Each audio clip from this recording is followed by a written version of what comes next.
Welcome to Family Shadows, where we share stories that reveal the hidden corners of family life, stories of love, loss, betrayal, and the choices that change everything. If these stories speak to you, I invite you to subscribe and walk with us through the memories and lessons that linger long after the final words are spoken. Now, let's begin today's story. Title: They put me in a nursing home for Christmas, so I put their names out of my will. It's strange, the way the air feels different in December. Not just colder, but sharper. It has a way of sneaking into your bones, making you notice the weight of every year you've carried.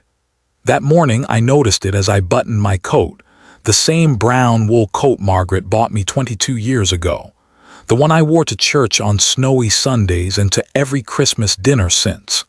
My hands shook slightly, not from the cold, but from what I knew was coming. David had called the night before. His voice was polite, measured, but there was something under it, a quiet efficiency, the tone people use when they are arranging a delivery. "Dad," he'd said, "Linda and I think it's time. The nursing home is nice. It'll be easier for everyone this way, especially with the holidays coming." Easier for everyone. That was the part that stayed with me. I didn't ask for details. I didn't fight. Maybe because I was too tired. Maybe because I knew the fight had already been lost months ago in the unreturned calls, the canceled visits, the way their eyes slid past mine at Thanksgiving. The ride that morning was quiet. Snow fell in small, lazy flakes, melting the instant they touched the windshield. David drove, eyes fixed ahead, one hand tapping the steering wheel in rhythm to a song only he could hear. Linda sat beside him, her phone glowing in her palm, her thumbs moving quickly, texting, scrolling, escaping. I sat in the back seat, my seat. Like a child again, except this time there was no Christmas excitement, no gifts hidden in the trunk, just a single suitcase by my side. It held 2 sweaters, 3 shirts, a photo of Margaret in a silver frame, and the watch my father gave me when I turned 21. Everything else, they said, would be handled later. We passed through town, the streets lined with wreaths and twinkling lights. I caught sight of the old bakery where Margaret and I used to buy her favorite gingerbread. Still there, still standing. And just beyond it, the park bench where I'd first asked her to dance with me, not at a party, not to music, just there under the falling snow of our first winter together. The car slowed as we turned onto a long driveway lined with bare trees. At the end stood a low brick building with wide glass doors. A green sign read, "Maplewood Senior Living." It looked fine, not like the horror stories you hear, but that didn't make it home. David parked, turned in his seat, and gave me a smile I'd seen before, the kind you give when you've made a decision and need the other person to accept it. "It's for the best, Dad. You'll be well taken care of here." Linda finally looked up from her phone. "They have activities, music nights, you'll like it." Her voice was cheerful, too cheerful, like she was describing a hotel she wouldn't be staying in. I nodded. All right. Because what else could I say? Inside, the air smelled faintly of pine and something else, disinfectant maybe. The receptionist greeted us warmly, sliding a clipboard across the counter. David took it, signing where they told him. I noticed the forms didn't require my signature. A young man with sandy hair approached. "Mr. Walker, I'm Tommy. I'll help you get settled." His handshake was firm, his eyes steady. That mattered more than I realized. We walked down a carpeted hallway. Christmas garlands hung along the walls, each doorway marked with a small wreath. The sound of a TV game show drifted from one room, the scent of cinnamon from another. "Here we are," Tommy said, opening a door labeled 203. The room was small but neat. A single bed against the wall, a wooden dresser, a chair by the window. On the dresser sat a vase with 2 sprigs of holly. I set my suitcase down and placed Margaret's photo on the nightstand. It seemed to fill the room more than the furniture did. David and Linda didn't stay long. A few polite words, a quick hug from Linda, a clap on the shoulder from David, and they were gone. No promises to visit soon. Just gone. I stood by the window watching their car pull away, the taillights disappearing down the drive. Snow kept falling, soft and steady, as if the world outside hadn't noticed what had just changed for me. Tommy cleared his throat gently. "Dinner's at 6, Mr. Walker, but no rush. I can bring it to your room if you'd like." I shook my head. "No, I'll come down. Because if I stayed in here, I'd feel the walls closing in." The dining room was already half full when I arrived. A few residents nodded politely, most kept eating in silence. I took a seat near the window where I could see the lights of the town far off in the distance. Dinner was chicken pot pie. It wasn't bad, but it wasn't Margaret's. No flaky crust that crumbled at the first touch of a fork, no careful pinch of rosemary she swore was the secret. After the plates were cleared, I returned to my room. The hallway was quieter now, the TV sounds fading as doors closed for the night.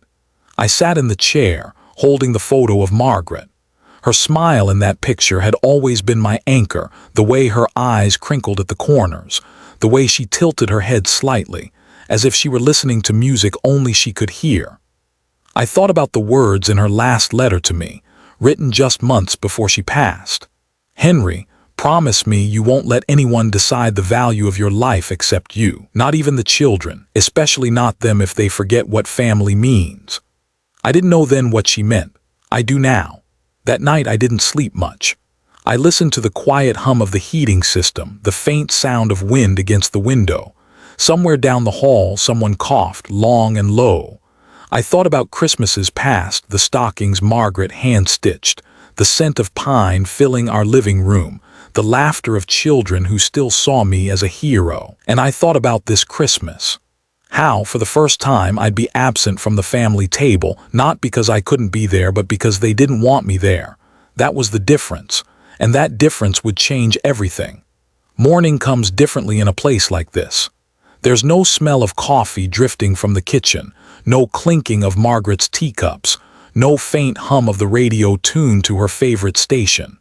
Here, morning begins with a knock, light, but practiced, and the soft voice of someone who doesn't want to wake you too suddenly but has a schedule to keep. "Good morning, Mr. Walker," a nurse said, pushing the door open just enough to let the light in. She was a small woman with quick hands, moving like someone who'd done this for years. "Breakfast is in the dining room. Scrambled eggs, oatmeal, fruit. Do you need help down?" "I can manage," I said, though my knees felt stiffer than they had yesterday. She left and I sat for a moment on the edge of the bed, staring at the photo of Margaret on the nightstand. Her eyes seemed to follow me. I imagined what she'd say, something gentle, but laced with that quiet insistence she had when she knew I was hurting. The hallway smelled faintly of toast. Residents were already moving toward the dining room, some with walkers, some in wheelchairs, some simply shuffling slowly, as though every step was being considered. I passed a man with a wool cap pulled low over his ears. He nodded at me once, then kept going. Breakfast was fine, not bad, not memorable. The oatmeal was plain, the eggs were pale and soft. The fruit came in a small cup, syrupy and too sweet. I ate without tasting much, watching the snow outside pile higher on the bushes. Tommy appeared, carrying a tray for someone at another table.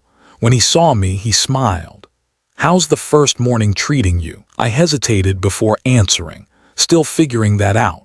"That's fair," he said, setting the tray down for an older woman who barely looked up. "It takes time, but if you need anything, well, you know where to find me." I didn't know why, but his words settled in my chest like a small ember of warmth. After breakfast, I wandered back to room 203. My suitcase sat half open at the foot of the bed.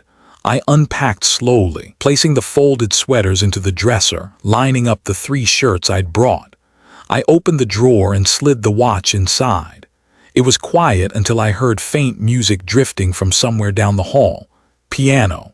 Not a recording.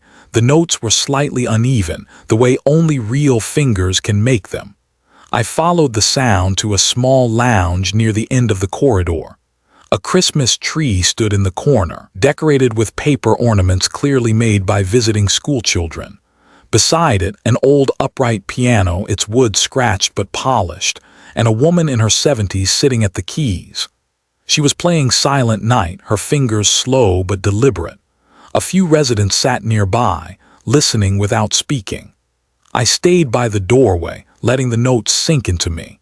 It reminded me of the nights Margaret would play after dinner, her hair falling loose from its clip, her foot tapping gently under the bench. The woman at the piano looked up and noticed me. "Do you play?" she asked. "Not well," I admitted. She smiled faintly. "Doesn't matter, it's Christmas. Every song sounds better in December." I almost sat down beside her, but something held me back. I left quietly, returning to my room. That afternoon, Linda called. The screen of the small cordless phone on my nightstand lit up with her name. "Dad, how are you? Everything okay?" Her voice was bright but rushed. I could hear chatter in the background, clinking glasses. "I'm fine," I said. "How's the family?" "Oh, busy. We're hosting Christmas Eve dinner this year, so there's a lot to get ready. David says hi." I pictured them in the kitchen I'd stood in for decades, the smell of roasting meat, the sound of laughter. I'd built that house with my own hands, every beam, every coat of paint. And now my place in it was reduced to a phone call squeezed between errands. "Take care, Dad," she said. "We'll talk soon." The line went dead before I could answer. Evening came quickly. Outside, the sky turned the color of slate, the snow reflecting the orange glow of the street lamps. I ate dinner in the dining room again, then returned to my room and sat in the chair by the window. Lights twinkled faintly in the distance, houses where families gathered, laughter and music spilling into the cold night air. I thought about the Christmases when David and Linda were small. How David would run down the hall in his pajamas, hair sticking up, yelling for me to wake up because Santa had come. How Linda would sit on Margaret's lap, unwrapping her gifts one careful corner at a time. Those moments felt like they belonged to another man entirely. A soft knock interrupted my thoughts. Tommy stepped in, holding a small box wrapped in green paper. "This came for you," he said. "No return address." I set it on my lap and peeled away the paper. Inside was a tin of gingerbread cookies, the kind Margaret used to make. There was a folded note on top. "For Mr. Walker, thought you might miss the taste of home this Christmas. T." I looked up at him. "You didn't have to." "Maybe not," he said, "but some things you do because they are right, not because you have to." After he left, I opened the tin. The cookies weren't perfect, a little uneven, some edges darker than others, but the smell was right. Cinnamon, molasses, and something deeper I couldn't name. I ate one slowly, letting it crumble in my mouth. It was the first time all day I felt like I belonged anywhere. The cookies sat on the dresser that night, the tin lid slightly ajar. I could smell them even from the chair by the window, that faint sweetness cutting through the sterile air of room 203. I left the lamp on longer than usual, watching the snow stack against the glass, the outside world fading into soft shadows. Margaret's photograph caught the light in just the right way, the silver frame reflecting the lamp's glow, her smile holding steady as if no time had passed. My hand reached for it almost without thinking. It was taken on Christmas Eve, 1984. Margaret stood by the tree in the old house, wearing a green wool dress and holding a mug of hot cider. I'd snapped the picture before she could protest, catching that unguarded look, equal parts surprise and warmth. That night, she had insisted we stay up late to watch the snow, claiming it was good luck for the year ahead. I traced the edge of the frame with my thumb, and the drawer of the nightstand creaked as I pulled it open. Inside, under a few folded napkins and a half-used notepad, was the letter. The envelope was yellowed now, the handwriting still careful, slanted just the way she wrote when she didn't want to be rushed. My name, Henry, in blue ink. I knew every loop and line of those letters. I unfolded it slowly, the paper soft from age. "Henry, my love." Her voice came to me as I read, not in the way it sounded in those final hospital days, but in its full strength, clear, warm, alive. "I know I won't always be here to remind you of who you are, so I need you to promise me something. Promise me you won't let anyone, not even our children, decide what your life is worth. People forget, not always out of malice. Sometimes they're just distracted. But you and I both know that love is more than remembering to call on holidays. It's in the showing up, in the choosing, again and again. If they stop choosing you, Henry, don't you dare let them take what we built and give it no meaning. Give it to someone who will keep our names alive for the right reasons. I stopped reading for a moment. The words seemed heavier now than when I'd first opened the letter 3 years ago. Back then, I'd tucked it away because the thought of a world without her was unbearable.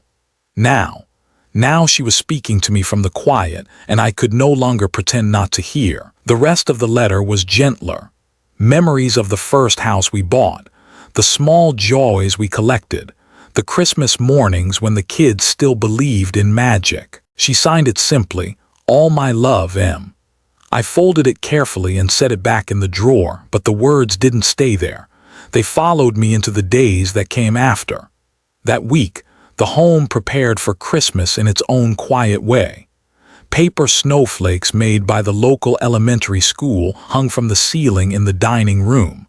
Someone played Bing Crosby from a small speaker at the nurse's station. A few of the residents had visitors, children and grandchildren stopping in for short visits, carrying wrapped gifts and reusable grocery bags filled with sweaters or candy. No one came for me. Tommy stopped by each day, sometimes to drop off a magazine, sometimes to just sit for 5 minutes and talk. He told me about his mother, who'd passed when he was 16, and how she used to make cinnamon rolls on Christmas morning. He listened when I told him about the year David got his first bicycle and the way he'd circled the block for hours, grinning until his cheeks hurt. One afternoon, I asked him, "Why'd you choose this job?" He thought for a moment before answering. "Because my grandfather spent his last years in a place like this. And I remember how much it mattered when someone actually looked him in the eye and talked to him like he was still himself, not just a patient." That stuck with me. 2 nights before Christmas Eve, I sat at the small desk in my room with a sheet of paper in front of me. I wrote Margaret's name at the top, then underlined it twice. Below, I started listing memories, as if I were taking inventory of my life with her. Our first apartment, the night we fixed the leaky roof together, the garden she planted along the back fence, the music program she started at the high school when the district wanted to cut arts funding. When I looked at the list, I realized every one of those moments was tied to something we'd built together, something worth remembering. And I also realized none of them were here anymore, except in my memory. The next morning, as I poured myself a cup of weak coffee from the dining room urn, a thought formed so clearly I could almost hear Margaret whisper it, "If they won't choose you, Henry, choose for yourself." I didn't yet know exactly what that would mean, but I knew it wouldn't be what David and Linda expected. Christmas Eve came draped in silver frost, the windows of Maplewood fogged at the edges, holding in the warmth of the common rooms where garlands hung heavy, and the faint smell of cinnamon drifted from the kitchen. Staff wore Santa hats. A few residents had put on red sweaters or pins shaped like holly leaves. I had on the same brown wool coat I'd arrived in.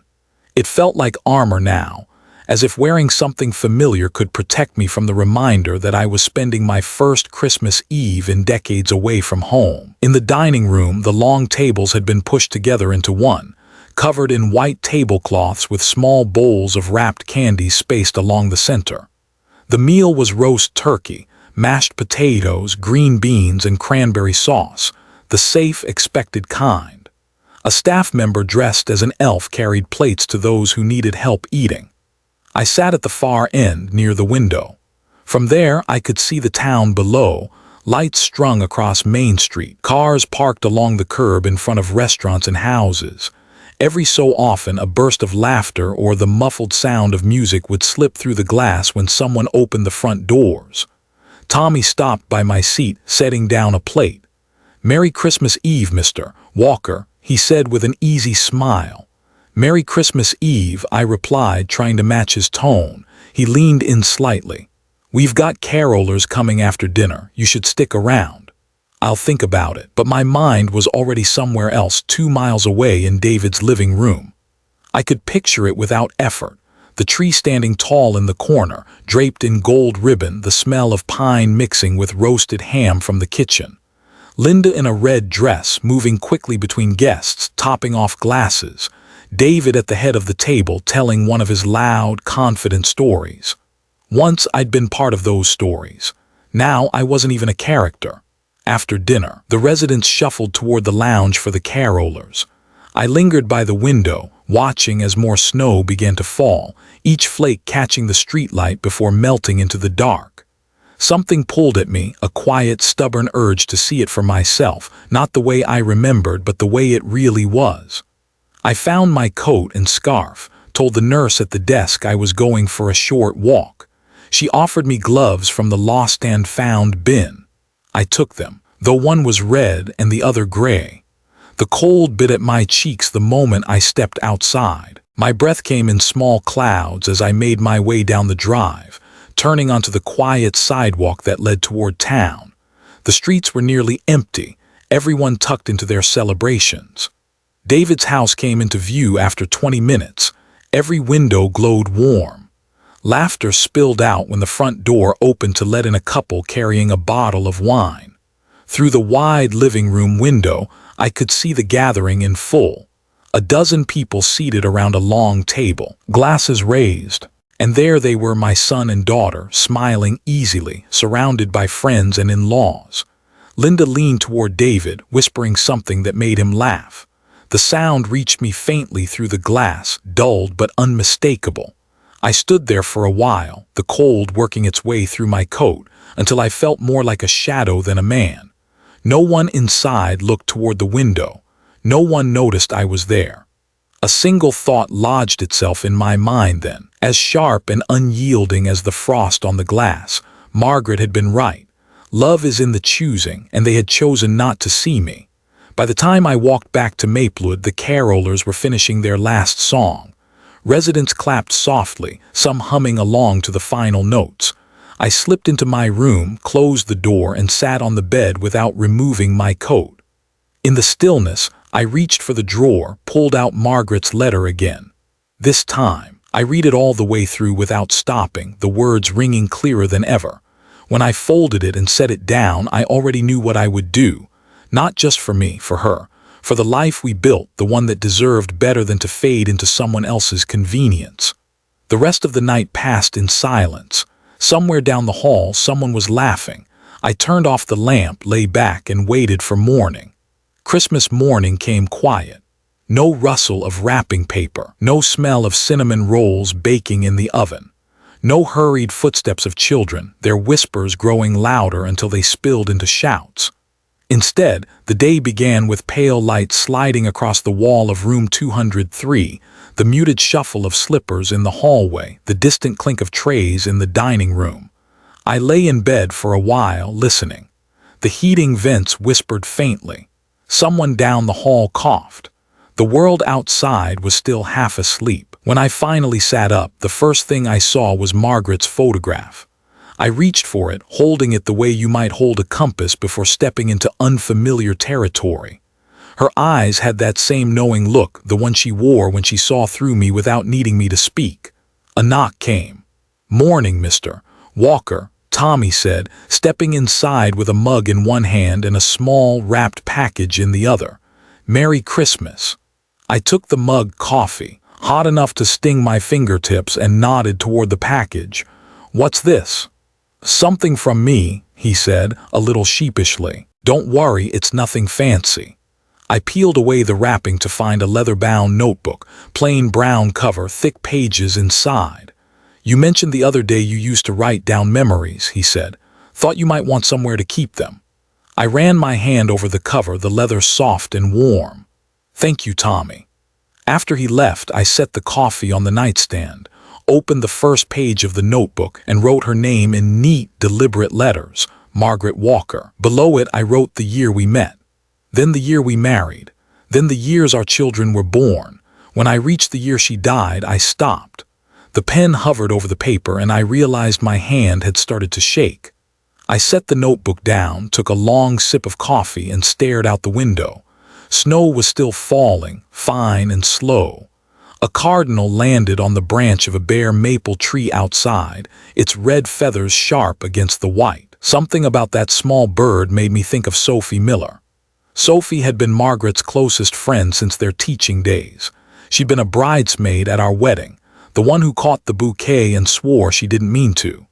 Over the years, She'd sat at our kitchen table more times than I could count, helping Margaret grade music theory papers or plan concerts for the high school's winter recital. After Margaret's funeral, Sophie had taken my hand and said, "If you ever need someone to help you with anything, Henry, you call me. I mean it." I hadn't called her since. Now her words floated back to me with the same quiet insistence as Margaret's letter. I opened the drawer, took out the envelope, and placed it beside the notebook. My fingers traced the loops of her handwriting again before I set it down. I didn't have a phone number for Sophie anymore, but I remembered where her law office was, right above the old post office downtown. I'd passed it countless times in the years after Margaret's death. The idea settled in my mind like a stone dropping into water, rippling outward. By mid-morning, the staff were setting up for a special Christmas lunch in the dining room: roast beef, mashed potatoes, pie. I joined the other residents, smiled where appropriate, even clapped when a group of children came in to sing Jingle Bells. But my mind was already walking down Main Street, climbing those stairs to Sophie's office. After lunch, I asked Tommy how far it was to town. "About a mile," he said. "Why?" "Just wondering," I told him. The truth was, I was thinking about the weather. The snow had stopped and the sun was starting to break through the clouds. The roads would be clear enough by tomorrow.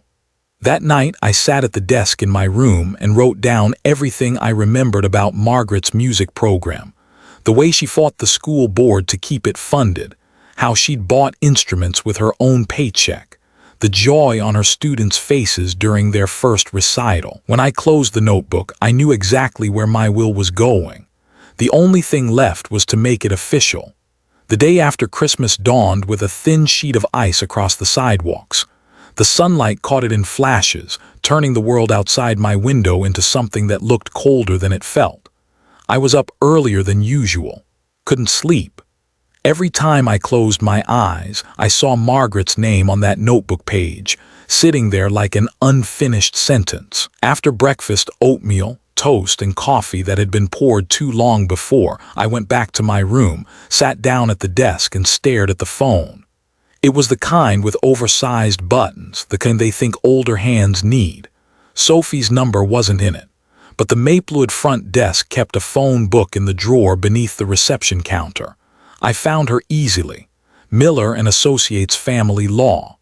The number was printed in neat black type, the same as every other name, but to me it looked heavier, like it knew I'd be looking for it. I took the book back to my room, dialed slowly, letting each ring pull me further into whatever this was becoming. On the fourth ring, a voice answered. "Sophie Miller's office." "This is Henry Walker," I said, my voice lower than I meant it to be. "I'm an old friend of Sophie's." "One moment, Mr. Walker." There was a click, then the sound of her voice, warmer, fuller than I remembered, but unmistakably hers. "Henry, my God, how long has it been?" "Too long," I said. "I need your help, and it's not the kind I can ask just anyone for." A pause. "All right, you want to come in?" "I do, but I'm not driving these days." "I can come to you," she said without hesitation. "Tell me where." I gave her the address for Maplewood, and she said she'd be there by early afternoon. When I hung up, I just sat there for a while, the phone still warm in my hand. It struck me how quickly she'd agreed. No questions about why. No hesitation over the holidays. That was Sophie. She'd always been the one who showed up. She arrived just after lunch, climbing the hallway in a long gray coat and a scarf the color of midnight. Her hair had gone white at the temples, but the rest was still that deep brown I remembered from the years she and Margaret taught side by side. We hugged briefly, the way you do when you're holding back everything you don't have time to unpack. "You look the same," she said, though we both knew it was a lie. "You don't," I replied. "You look better." That earned me a small smile. "So, what's going on?" I closed the door to room 203. We sat at the small table by the window, the winter light pooling between us. "I want to change my will," I said. Her eyebrows lifted slightly. "That's a big step. Does your family know?" "They don't," I said. "And they won't, not until it's done. This isn't about spite, Sophie, it's about keeping a promise. I told her about Margaret's letter, about the Christmas Eve I'd spent looking through David's window, the way no one had noticed me standing there. I told her how Margaret had fought for her students for the music program, how she'd believed that what we built should go where it could keep building. Sophie listened without interrupting, her hands folded loosely on the table. "So," she said at last, "you want to leave your estate to a scholarship fund, in Margaret's name, for kids who can't afford instruments or lessons." Her eyes softened. "That's a beautiful thing, Henry. Margaret would have done it herself if she could." Sophie reached into her bag and pulled out a thin folder. "Then let's do it. We'll need 2 witnesses for the signing. When do you want this to happen?" "Christmas Day," I said without thinking. "Seems fitting." She tilted her head, studying me. "You want to do it in front of them, don't you?" I didn't answer, but she didn't need me to.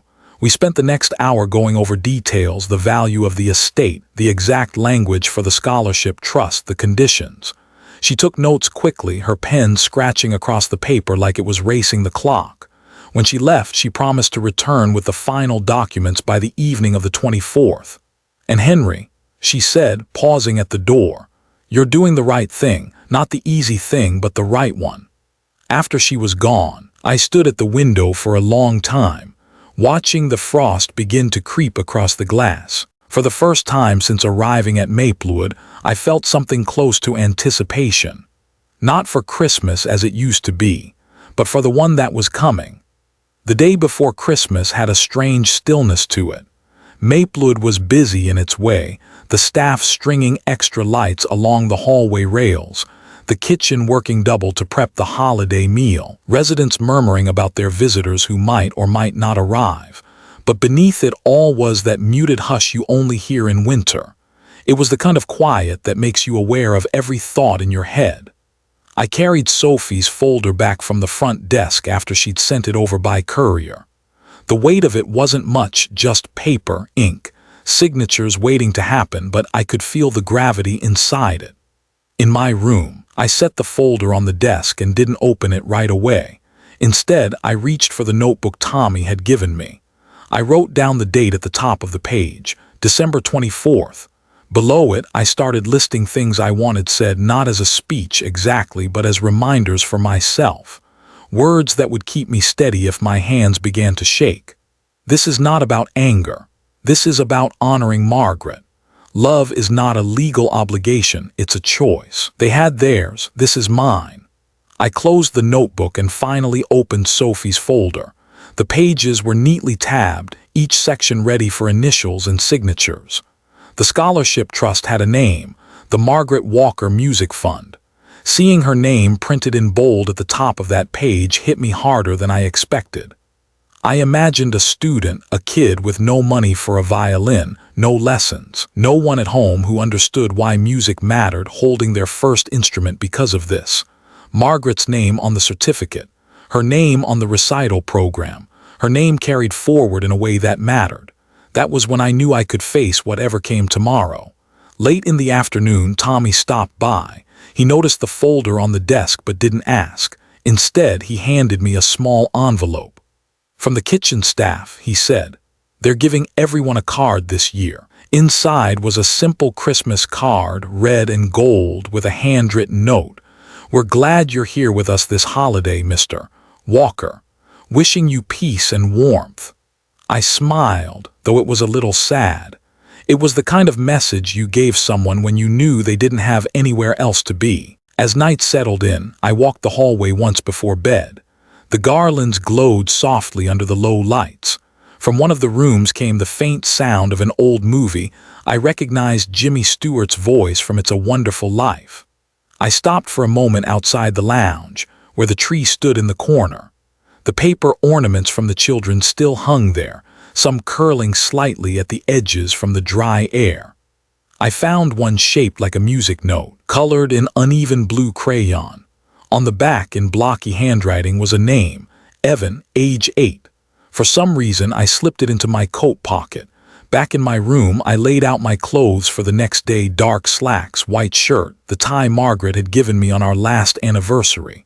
She'd said the color brought out my eyes, though I'd always suspected it was because it was her favorite shade of blue. I set the tie beside the photograph on the nightstand. The photo, the letter in the drawer, the folder on the desk, they were the only witnesses I needed tonight. Tomorrow there would be more. I turned off the lamp and lay down, the room quiet except for the hum of the heating. My eyes stayed open longer than they should have, the ceiling faintly lit by the glow from the hallway. I thought of Margaret and of the way snow used to fall outside our bedroom window on Christmas Eve. How she'd reach for my hand under the covers, not because she was cold, but because it was hers to hold. I fell asleep with that memory in my grip. Christmas morning arrived wrapped in sunlight. The frost on the windows glowed pale gold, and for the first time since I'd come to Maplewood, the air smelled like home, cinnamon, nutmeg, and something roasting slowly in the kitchen below. I dressed carefully, the way a man does when he knows eyes will be on him. Dark slacks, the white shirt I'd ironed as best I could the night before, and the blue tie Margaret had loved. I paused at the nightstand, touching the frame of her photo before tucking the folded letter into my breast pocket. Not for anyone else to see, just for me to carry. By the time I stepped into the hallway, the building felt alive. Staff moved quickly, but with a kind of joy that didn't seem forced. Music floated up from the common room, Bing Crosby again, this time singing White Christmas. Tommy was waiting at the corner. "Merry Christmas, Mr. Walker," he said, looking me over with a small grin. "You clean up nice." "Gotta make an effort," I told him. "Your friend is here," he added quietly. "Brought a couple people with her." We walked together toward the lounge where the big tree stood beside a table laid with a bright red cloth. Sophie was there, already in conversation with two people I didn't know, a man in his 30s with a notary seal case and a woman about the same age holding a clipboard. When Sophie saw me, she smiled in a way that steadied my hands. "Henry, Merry Christmas." She introduced the man as Paul, the official notary, and the woman as Caroline, one of her junior associates. Both greeted me warmly, no questions in their eyes, just the professional courtesy of people who'd been told this was important.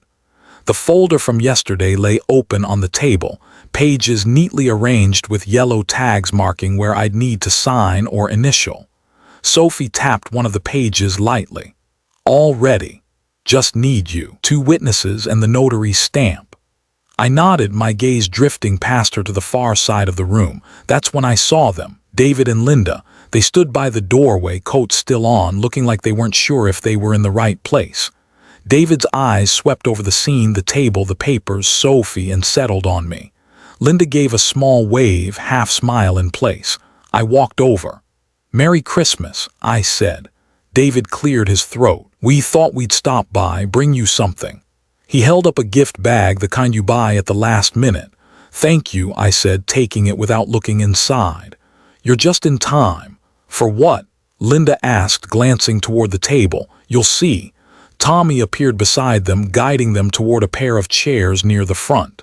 "Best seats in the house," he said lightly. The residents began to gather too, drawn by the smell of the holiday meal and the sound of music from a portable speaker someone had set up. Staff moved in and out, bringing extra chairs, setting down trays of cookies and cider. It looked almost like a community celebration, which, in its own way, it was. I stayed standing near the table, hands resting on the back of the chair Sophie had pulled out for me. The folder lay open, the bold title at the top of the page, "Last Will and Testament of Henry Walker."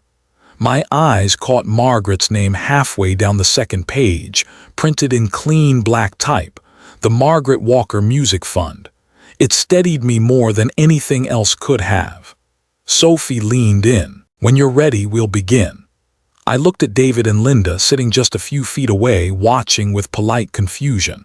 I wondered if they thought this was some kind of ceremonial Christmas gesture. Maybe I was updating emergency contacts or signing a holiday card for the residence board. They didn't know. Not yet. I straightened my tie, took the pen Sophie offered, and felt the weight of the room shift toward me. The pen felt heavier than it should have. Not the weight of ink and metal, the weight of what it would set in motion. Sophie's voice was steady as she addressed the room, just loud enough for everyone to hear without it sounding like a performance. "Mr. Walker has asked me here today to assist him in finalizing some personal legal matters. We'll need 2 witnesses and a notary present, which we have, so that everything is official." David leaned forward in his chair. "Legal matters." His tone was light, but I saw the crease forming between his eyebrows. I didn't look at him. Instead, I looked at Paul, the notary, who gave me a small nod. "Whenever you're ready, Mr. Walker." The room had grown quiet, not silent, but quieter than a holiday morning should be. Even the Bing Crosby track seemed softer. The residents who'd gathered didn't seem to mind. For them, this was just another piece of life unfolding in front of them, something to witness on a day when most of their stories went unnoticed. I took the pen and bent over the first page. My signature came slowly, not from hesitation, but from wanting to make it count, each letter pressed deep into the paper. Linda's voice broke the quiet. "Dad, what is this?" I straightened, meeting her eyes. "It's something I should have done a long time ago." She glanced at David, who gave a small, almost imperceptible shake of his head, as if to say, "Don't push yet." Sophie turned the page to the next set of initials. "Here," she said gently. I marked it, the scratch of the pen filling the space between us. Paul leaned over, checking each signature as it landed. "Good," he murmured. "Keep going." Tommy had moved closer, standing behind the witnesses' chairs.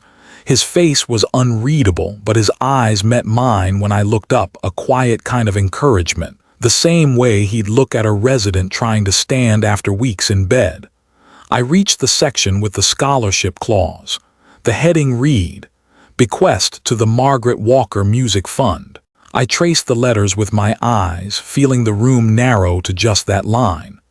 "This part," Sophie said, tilting the page so I could see it clearly, "sets out the fund in full detail. Once you sign here, it becomes part of your will." I signed, no pause, no tremor in the pen this time. David shifted in his seat. "What's the Margaret Walker Music Fund?"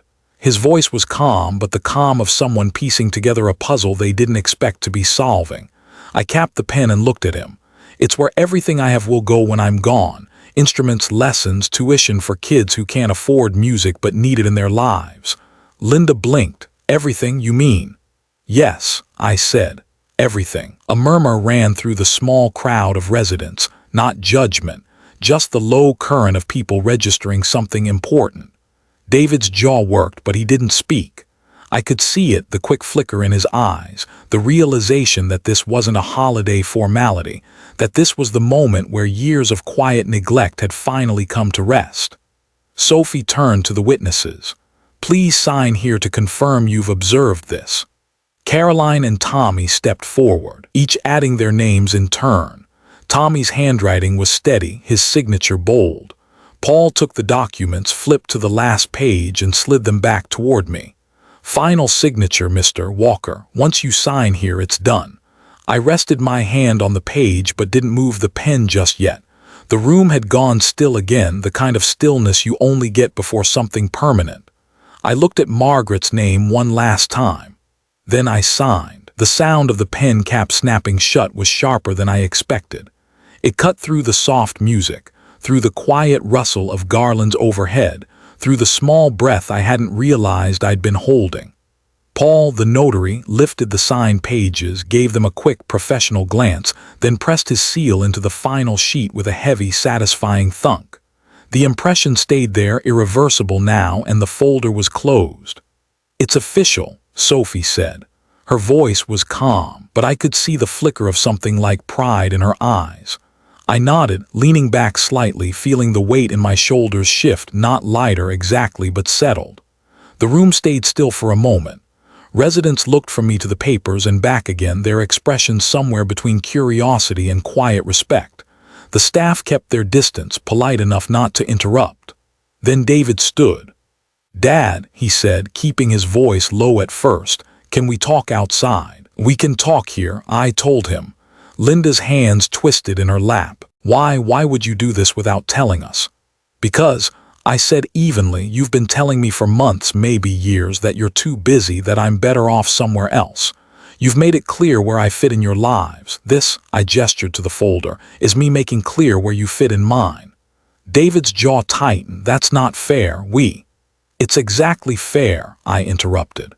My voice wasn't raised, but it carried enough that the people closest leaned in. "Fair is giving to those who show up. Fair is honoring someone's name the way they lived, not the way you'd like to remember them when it's convenient." Linda blinked quickly like she was holding something back. "So this is punishment?" "No," I said, softer now. "This is a promise to your mother, to keep what we built alive. You had every chance to be part of that promise." David glanced at Sophie as if looking for an ally, but she didn't meet his eyes. "She was here for me. This isn't about money," he said finally, though his tone betrayed him. "Of course it's not," I replied. "It's about music. It's about a child picking up a trumpet for the first time and finding a place in the world. It's about a girl hearing her own voice in a choir and realizing it matters. It's about your mother's hands on a piano and the way she believed in making beauty where there was none." The room was silent except for the faint crackle of the speakers playing "Have Yourself a Merry Little Christmas." Tommy shifted beside the table, his arms crossed loosely. "Sounds like a good Christmas gift to me," he said quietly. David looked at him, then back at me. His lips pressed into a thin line like he'd swallowed what he wanted to say. I reached into my pocket, feeling the crumpled music note ornament I'd taken from the tree the night before. I set it on the table right beside the sealed will. "That," I said, "is the kind of name I want to leave behind. One that makes a child feel like they matter. That's worth more than anything else I could give." Linda stared at the ornament, her expression softening for a moment before she looked away. Sophie gathered the papers into her folder. "We're done here," she said gently. The witnesses nodded, stepping back. The room began to move again, chairs scraping, murmured conversations picking up, but between the four of us the stillness remained. David finally exhaled, slow and deliberate. "If that's how you want it, fine." I met his eyes. "It's how it needs to be." And with that he turned toward the door. Linda hesitated, glanced back once, then followed him out into the bright winter light.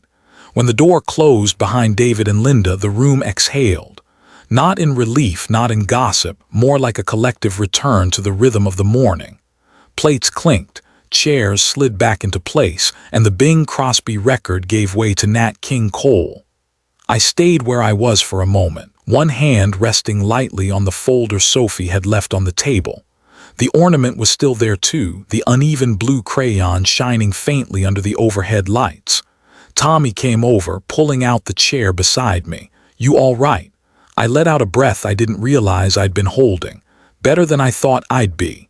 "Looked like you've been waiting to say that for a long time," he said. "Longer than I'd like to admit." From across the room, one of the residents, a man named Carl, who usually kept to himself, raised his coffee mug toward me in a kind of quiet salute. I nodded back. The staff began setting up the long dining table for the holiday lunch. Roast turkey, mashed potatoes, cranberry sauce, the good kind, still showing the lines from the can, and pies cooling on the counter in the back. The smell of sage and butter filled the air, wrapping itself around us like an old blanket. "Mr. Walker," one of the kitchen staff called out, "you're sitting with us today." I hesitated. For years, Christmas lunch had been at the head of my own table in my own house. To take a seat somewhere else, at someone else's tradition, felt strange. But when I looked around, I saw faces I'd been nodding to in the hallway for weeks. People who knew my name, even if they didn't know my history. People who'd see me sitting alone and think something was wrong. So I moved to the long table. Tommy slid into the chair on my left. Carl took the seat on my right, grumbling good-naturedly about how the turkey better be better than last year's. Across from me, a woman named Marion passed me the breadbasket before I could ask. As the plates filled, the talk turned to Christmases past, not in the wistful, aching way I'd expected, but in the way people swap road trip stories. Someone laughed about a snowstorm that trapped their whole family in a cabin for 3 days. Someone else told about the year their dog ate an entire fruitcake. When it came to me, I told them about Margaret's gingerbread cookies. How she'd make the dough 2 days ahead, let it chill overnight, then roll it so thin you could almost see light through it. How she'd always bake one extra tray just for the neighbors, but somehow half of it would disappear before we wrapped it. They laughed. Not polite laughter, but the kind that comes when people are picturing the scene in their heads. Marion asked if I still had the recipe. I told her I did, and before I knew it, we decided to try making them for New Year's. Somewhere between the turkey and the pumpkin pie, I realized I wasn't thinking about David and Linda anymore. Not with bitterness anyway. They'd made their choice, and I'd made mine. After lunch, the residents lingered over coffee, trading candy canes and small boxes of chocolates the staff had left at each place. I found myself listening more than speaking, but not from distance, more from wanting to take it in. I looked down the length of the table and thought of Margaret. She would have fit here easily, telling stories, asking names, laughing at Carl's dry humor. She would have liked that the fund in her name would start here, in a place that understood what it meant to make space for people when the rest of the world forgot to. Tommy leaned over as plates were cleared. Not a bad Christmas, huh? I looked around at the tree in the corner, at the uneven ornaments, at the people leaning toward one another instead of away. Not bad at all, I said. By mid-afternoon, the hallways at Maplewood had gone still again. The holiday meal had left most of the residents drowsy, slipping into naps or lingering in their rooms with small boxes of chocolates on their laps. Outside, the snow had stopped, leaving the world glazed in a pale winter light. I was sitting by the window in room 203 when I heard the knock. Sophie stepped in, her coat still dusted with snowflakes, the folder from that morning tucked under her arm. "Thought I'd bring these by before heading home," she said, placing the folder on the desk. "The signed, stamped copies, one for you, one for the records, one for the bank." "Thank you," I said. My voice felt steadier than it had in years. She sat across from me, pulling off her gloves. "How did it go after I left?" "Quiet, exactly the way it should have." She smiled faintly. "Then I think we can call today a success." I looked at the folder, then back at her.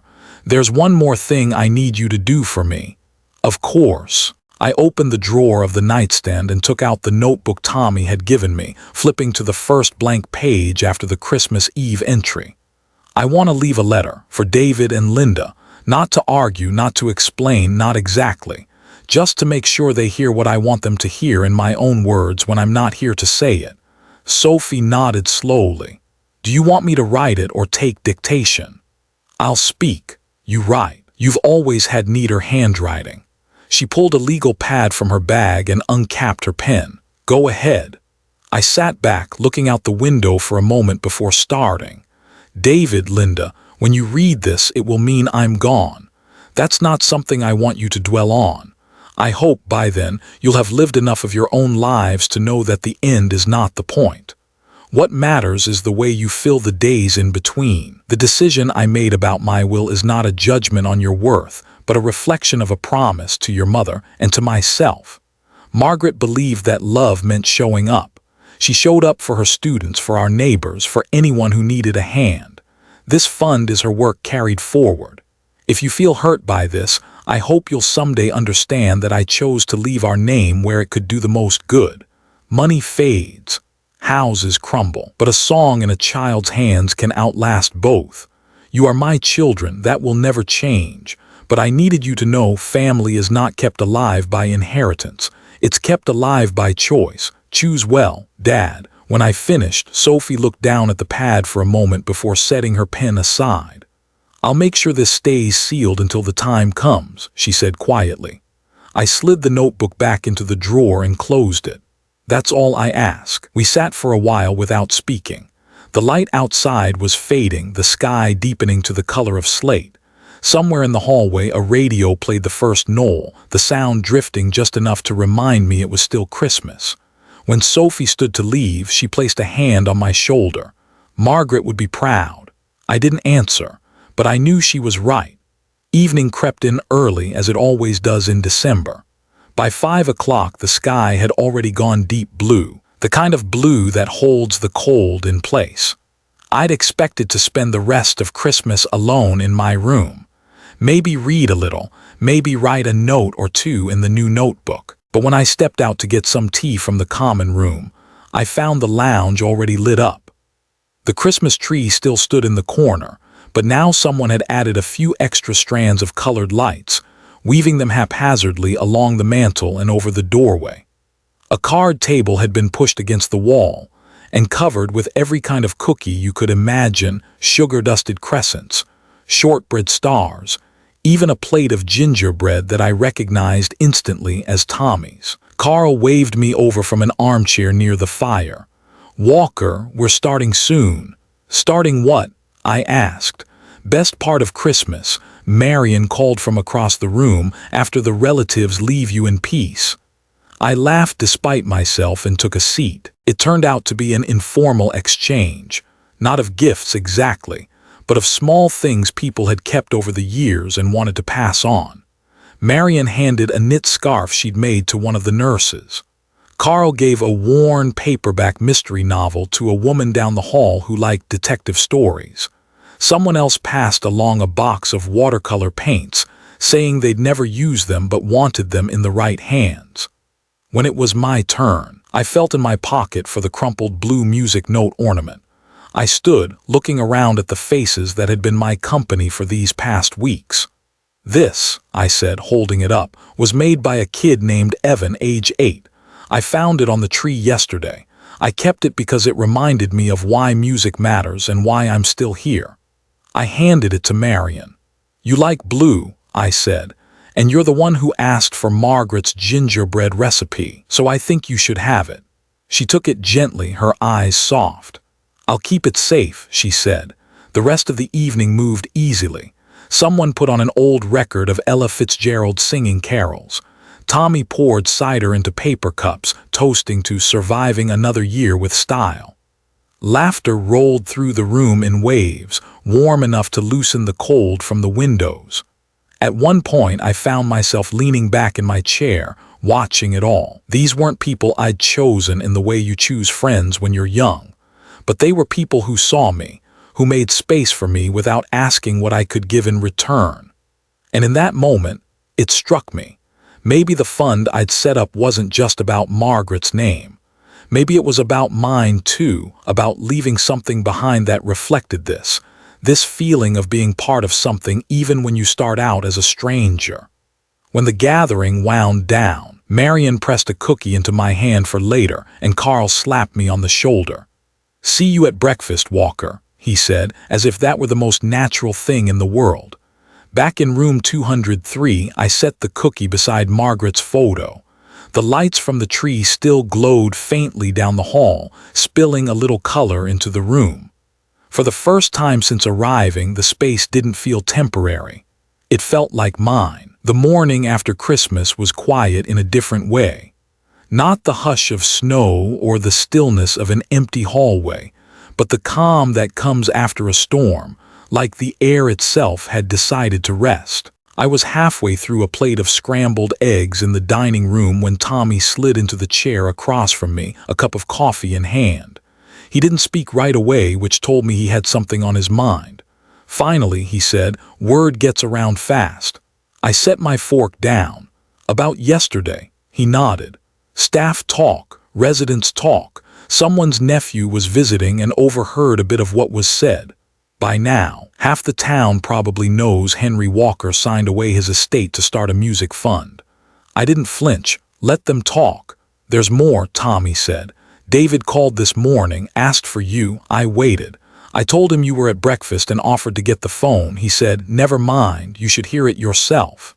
He reached into his pocket and slid a small slip of paper toward me. A number. I didn't touch it right away.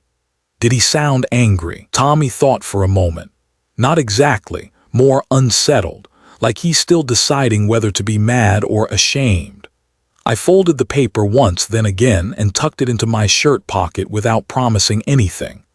The rest of breakfast passed in light conversation, Marion complaining about the strength of the coffee, Carl trying to convince someone that card games should count as exercise. But Tommy's words stayed with me. Back in my room, I opened the notebook and turned to the last page I'd written. Under the notes from Christmas Eve, I added a single line. If he calls again, I will answer, but I will not apologize. Then I pulled out Sophie's folder and turned to the section that outlined the scholarship fund. The ink on Margaret's name looked as fresh as the day before. Beneath it was the mission statement Sophie and I had agreed on: to provide instruments, lessons, and music education to underprivileged children in the county, ensuring that no talent is left unheard for lack of means. Reading it, I could see her, Margaret, in the school auditorium, coaxing a hesitant clarinet player through the opening notes, smiling at the shy girl in the second row of the choir. The image filled me with something I hadn't expected. Not sadness, not even pride exactly, but a sense of completion, like a promise had been moved from words to action. Later that afternoon, Sophie called to confirm that the bank had received its copy of the will and the fund documents. "Everything is official," she said. "The account for the scholarship will be established next week."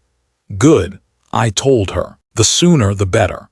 Henry," she added, her voice softening, "you should know what you did yesterday in front of everyone. That's going to stay with them, not just your family. Everyone who was in that room will remember it." I thought about the witnesses, the residents, even the staff who'd leaned against the doorframe to watch. Maybe she was right. Maybe the moment had grown roots I couldn't see yet. When the call ended, I looked out the window at the stretch of white lawn between Maplewood and the road. A single set of tire tracks cut through the snow, leading back toward town. I wondered if they were David's. That night, I took Margaret's photo from the nightstand and set it on the desk beside the notebook and the folded paper with David's number. "For you," I said quietly. "All of it." The blue tie was still hanging over the chair where I'd left it after Christmas. I didn't put it away. Something told me I might need it again. It was 2 days after Christmas when David came. I heard the knock first, sharper than Tommy's, more deliberate than any of the nurses. When I opened the door, he was standing there in a dark coat, scarf loose around his neck, snow still melting in his hair. "Dad," he said. "David." For a moment, neither of us moved. The hallway behind him was empty, the building unusually quiet for midday. Finally, I stepped aside. "Come in." He walked to the chair by the window and sat down without taking off his coat. I stayed standing. "I didn't come here to fight," he said. "Good," I replied, "because I'm done fighting." He looked out the window for a moment, watching the bare branches sway against the pale winter sky. "I've been thinking about what you did, the will, the fund." I waited. "At first, I thought you were trying to send a message, punish us, me." He glanced at me, then back at the glass. "But then I started thinking about Mom, about the way she'd light up when she talked about her students, how she kept every thank you note they ever gave her. She believed in what she was building," I said. "She did," he agreed. His voice had softened, but it still carried something heavy. "I realized I haven't shown up for you the way I should have, not since she died, maybe not even before." I didn't answer. He took a slow breath. "I can't change the will. I'm not here to try, but I needed to tell you I get it. I don't like it, but I get it." I studied him for a moment. There were lines in his face I hadn't noticed before, small grooves at the corners of his mouth, a deeper set to his eyes. Time works on everyone, even the ones who think they are still in the middle of their story. "You know," I said, "when you left on Christmas morning, I thought that was the last time we'd see each other, and I was ready for that, but I'm glad I was wrong." He nodded, still looking out the window. "I'm sorry, Dad." The words landed with a weight I hadn't expected, not because they were perfect, but because they were real. "I'm sorry too," I said. Not for the decision I'd make it again, but for letting things drift so far before we had this talk. We sat in the quiet for a while, the only sound the faint hum of the heating. Before he left, David reached into his coat pocket and pulled out a small, folded piece of paper. "It's the last Christmas card Mom gave me. I thought you should have it." I opened it after he'd gone. Inside, in Margaret's careful handwriting, was a single line, "Keep the music going." I set it beside her photo on the nightstand, the words facing out where I could see them. The snow began again that night, soft as a whisper against the window of room 203. I sat in the chair by the glass, the lights from the hallway spilling just far enough to catch the edge of Margaret's photograph. The card David had given me lay beside it, her handwriting as clear as the day she'd written it. Keep the music going. I thought about how far those words would travel now into hands and hearts I'd never meet. A child opening the case of their first violin. Another standing at a piano bench, unsure at first, then braver with each note. Somewhere, a choir growing by one more voice that might have stayed silent without the chance. It struck me that this was the real inheritance.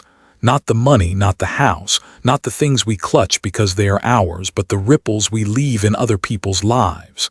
David might never fully agree with what I'd done. Linda might take longer still, but that was all right. Time has its own way of softening what we can't change. I leaned back, letting the quiet settle in. From somewhere down the hall came the muffled sound of Marion laughing and Carl's low voice answering back. I could smell gingerbread from the kitchen, Tommy's doing, no doubt.